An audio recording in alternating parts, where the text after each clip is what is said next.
તમામ હિન્દીમાં બોલો કે ગુજરાતીમાં?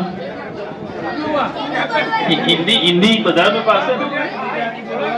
सानिध्य परिवार के सभी सदस्यगण को राजभा ठाकुर का नमस्कार, जय श्री कृष्ण। जन्माष्टमी के पावन पर्व पर हमारी सोसाइटी के कमेटी मेंबर्स द्वारा आयोजित ये सुंदर, पवित्र और धार्मिक कार्यक्रम के जो भी आयोजक है और जो भी हमारे सदस्यगण है, उन सब का मैं राजभा ठाकुर तहे दिल से यहाँ शुक्रिया अदा करता हूँ और इन सबको सानिध्य परिवार की तरफ से आभार व्यक्त करता हूँ। जन्माष्टमी का पावन पर्व है।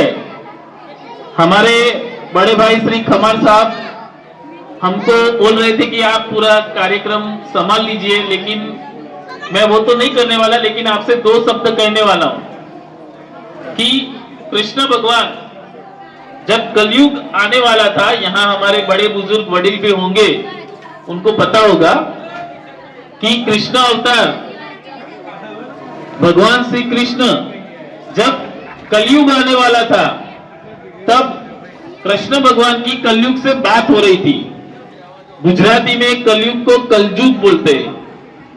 तो कल जो युग आने वाला है कलयुग, तो कलयुग और कृष्ण भगवान के बीच में वार्तालाप हो रहा था। तो कलयुग का मतलब ही यही होता है। गुजराती में कल जुग यानी कल यानी ब्रेन, दिमाग, बुद्धि, चातुर्य, जुग यानी युग। तो ये युग ये है कि बुद्धि का युग है। यहाँ अभी बल से ज्यादा कल चलता है, दिमाग चलता है, बुद्धि चलती है, चातुर्य चलता है।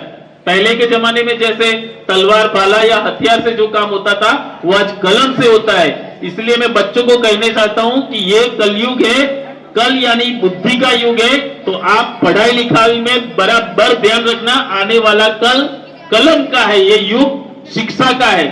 तो शिक्षा के प्रति हमारे सभी सानिध्य परिवार के छोटे बच्चे हैं, वो खूब मतलब ध्यान से पढ़ाई लिखाई करे और माँ बाप का नाम रोशन करे।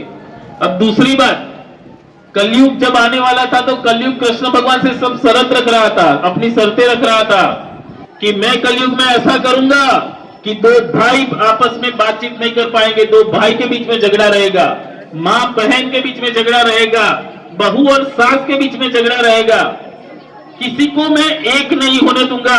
सानिध्य परिवार के लिए एक बार जोरदार तालियां हो जाए, क्योंकि हमारा परिवार एक है, तभी तो इतने अच्छे अच्छे कार्यक्रम हो रहा है।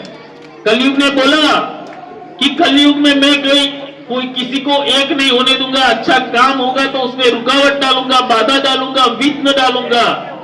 कलयुग में सच्चाई के आगे संघर्ष रहेगा, ये मेरा वादा है, मैं ये करके रहूंगा। तब कृष्ण भगवान ने एक बात बोली थी कि भीड़ के साथ इकट्ठा होने में कोई बड़ी बात नहीं है।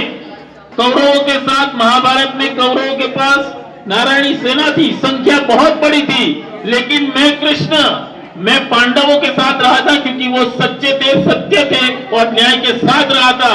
कलयुग में तेरे से जो भी गंदा काम हो सकता है, जो भी बुरा काम हो सकता है, तू करना कलयुग। लेकिन कलयुग में भी एक चीज रहेगी, जहां सत्य होगा, सच्चाई होगी, वहां स्वयं परमात्मा श्री कृष्ण होगा। इसलिए कलयुग में जो भी इंसान सत्य के साथ रहेगा, उसका विजय होना निश्चित है। सत्यमेव जयते कलयुग में भी होता है। और इस बात का प्रमाण हमें महात्मा गांधी जी ने अपने जीवन से हमें इसकी प्रेरणा दी है।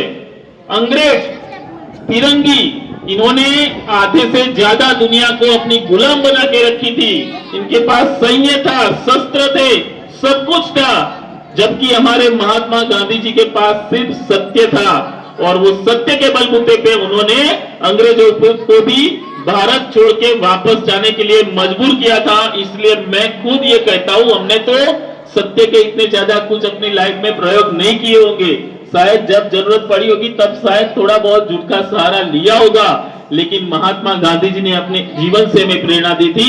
जो कृष्ण भगवान ने कलयुग से कहा था कि कलयुग होगा, तब भी सत्य का विजय होगा, होगा और होगा।